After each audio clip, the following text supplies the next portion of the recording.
Morning everybody, it's about 6 a.m. here. I've usually been waking up at this time just with, excuse me. I swear every video you see me yawning and sniffling because my nose has just not adjusted to these different areas. But yeah, it's about 6 a.m. I've just woken up. I'm getting up early because I have a Reiki course that starts today for the next 2 days, so I'm not going to be online for a couple of days, so I thought I would fill you in about Alexandria before I left. Alexandria was so calming.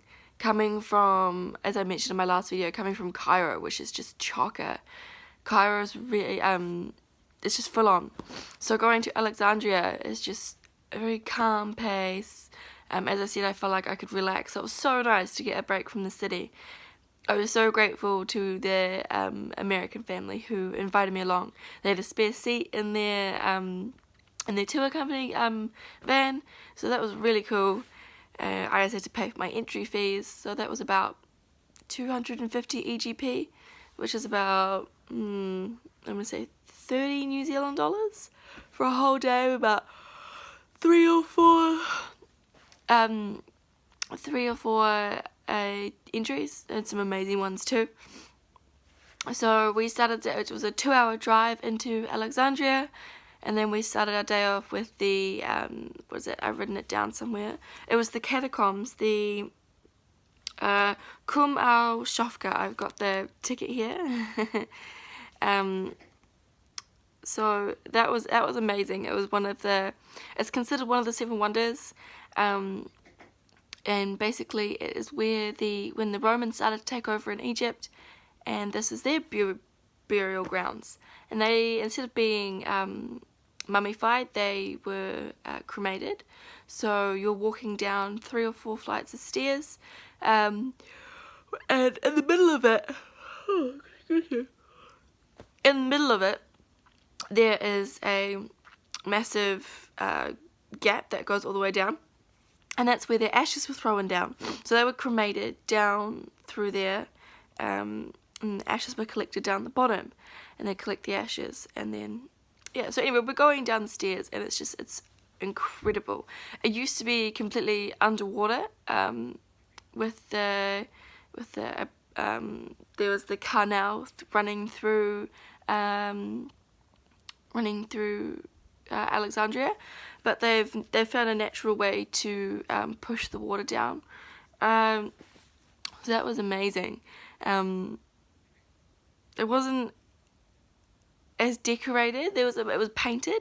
You could see leftovers of red paint. But the most fascinating thing,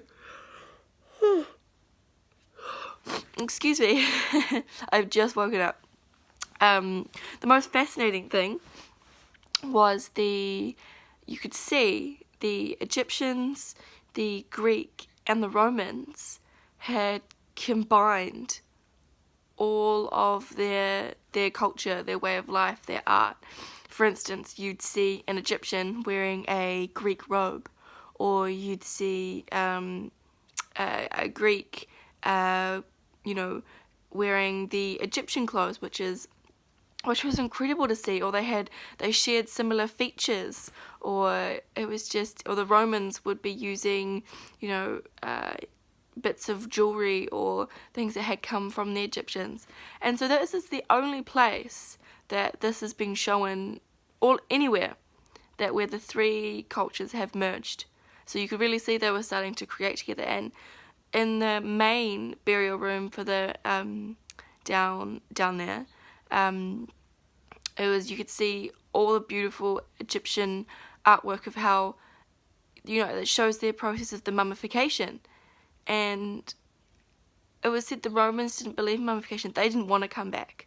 They wanted to end this life, and they were cremated. They didn't want to resurrect. And compared to the Egyptians, who their whole life was making sure that they were prepared to be able to come back to another life.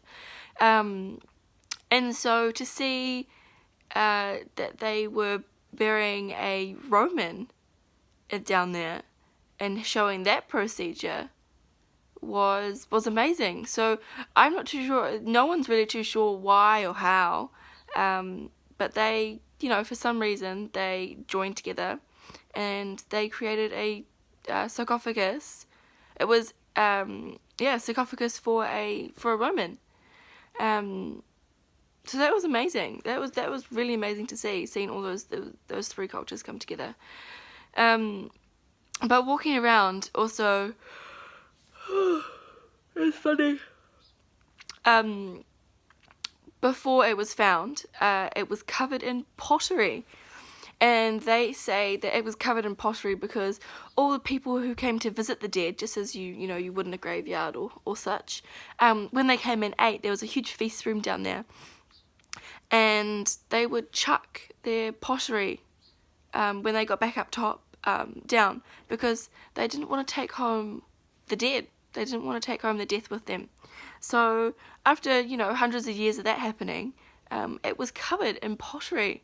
And so, you didn't see it. The only reason they found it was there was a shaft. There was some kind of droppage up top, and there was a horse carriage going by, and the horse fell through. And down below you see the things that the horse was wearing, and they've kept it down there from when it was found. And so so they wouldn't have found it if this horse had not fallen through. And the interesting thing also about that is that I find is the only bones that were found in this catacomb was horse bones. And they say there's a burial ground for horses, and they were buried with the men. So back in the time, there were horse races, and if your horse won that race, you were given the right to be buried with your horse. It wasn't, the horse wasn't to be sold on, the horse wasn't to be left to die in unethical ways, etc. He was gifted the grant to live the rest of his life with you and be buried. And so there's this massive collection of horse bones and all these horse chambers, which was amazing. So to think that it's quite funny how it was found by a horse, and that's that was the only bones and where they were left. So I thought that was quite beautiful. But yeah, no, the energy down there was just so beautiful. What a place. What a place. So coming back up, where do we go next? We went to this beautiful, it was a palace of one of the queens who eventually when they took over Egypt, in the Christianity way. You could see thousands it was a jewelry museum, and it was incredible. It was so beautiful. There were diamonds, sapphires, rubies. There were everything you could think of was just so beautifully made. And the stained glass and the Greek paintings, and it was incredible. I really recommend going. What was it called? I have it. The Royal Jewelry Museum of Alexandria. Here we go. That was amazing. So after that, we what did we do after that? We went to the museum. The museum. Wow. It was partially a museum and the new library. So this is the largest library that is said to be in the world now. It is massive. There's over 5.3 million books there. So that's incredible, all over the world. Outside of the library, there is every single language that has been spoken, that has been painted on top. Now, it is said to be positioned where the original library was here in Alexandria, and there's so much history behind that. I luckily have an amazing guide for that day. And so basically this time was the end of the Egyptian civilization. So this library that was full of knowledge and scrolls and everything that honored all their gods and their beauty and all the information on the civilization was practically in this library. And it was run by a woman. It was run by an amazing woman. I forgot her name, but I have to look it up. And she was a professor in what she does, and she was incredible. They say that she invented math, and she was at the age of 34. So she was running this beautiful library, and of course, when the Christians came in, the Romans, they wanted the civilization to only believe in one God, which was when Jesus Christ came in. And so, of course, when they're looking at all these books of, when you're honouring Horus and Isis and all these Egyptian gods, that was not okay to them, because, you only need to bow down to one God. So they decided that they needed to burn down this beautiful library, which is where everyone travels all over Egypt to come to this library, to Alexandria, and study. And so, of course, the woman, she was not happy. She tried to salvage some scrolls, some bits and pieces that were really significant and important in that time. And they arrested her, and they skinned her alive and threw her in the Mediterranean Sea. And they burned everybody else who refused to honour their one God. So imagine coming from, being in this Egyptian civilization, and honouring all these different gods for your whole life, what you for generations, and suddenly being overtaken by another era. And if you don't, you will be killed. So you're going against your beliefs, so a lot of them chose to be killed, or had to be killed, because that was not the way of life for them. So yeah, very sadly, it's I found that really hard. It was the respect in that way, and it just shows what religion does to people. It's damaging. It really is damaging when people don't feel like they're in control, or they try and push their religion on you. It's horrible. Just to do what makes you happy. Just do what you believe in. It shouldn't be. No one else should. Anyway. That was a long time ago, and the way of life is very different then, but it's still now you see that through religion. You're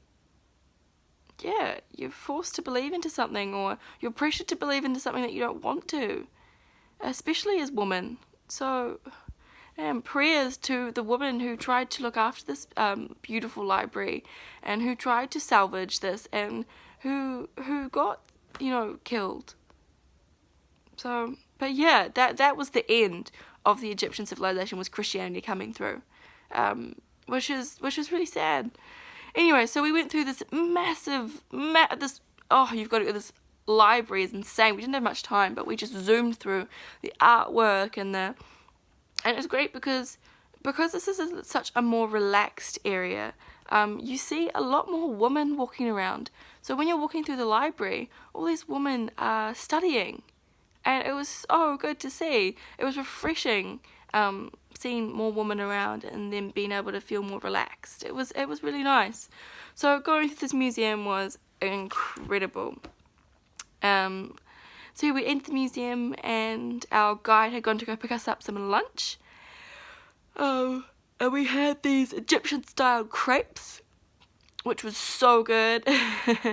And we ate them at the wharf of the, what is it called? The Citadel of Quat Bay, which is the massive castle of Alexandria. It was beautiful, sitting on the waterfront of the Mediterranean. It was breathtaking. So yeah, and then it was time to come home. So what a trip. Yeah, I could definitely spend a couple days there. It's definitely, you need more time to explore. That library would have taken weeks to cover every part. It was just massive. But yeah, what a day. It was. I was so grateful to have gone there, because I don't know if I would have had to have chance to have gone with my tour starting soon. So that was awesome. But yeah, I'm going to go and have a shower and get ready to go. Gonna go make the most of the buffet breakfast here, because oh my gosh, it's so good. There's everything you can think of here. So I will talk to you in a couple days after my Reiki course, and my tour would have started. So I've got about 15 days with a local tour company, and yeah, I'm excited about that. So we'll see how that goes. Oh, and my new Egyptian word for the day I'll share with you is mumtaz, which is excellent. So whenever I receive a great meal or everything I'm really happy about, you go mumtaz, and that means excellent. So that's my word of the day. Anyway, adios.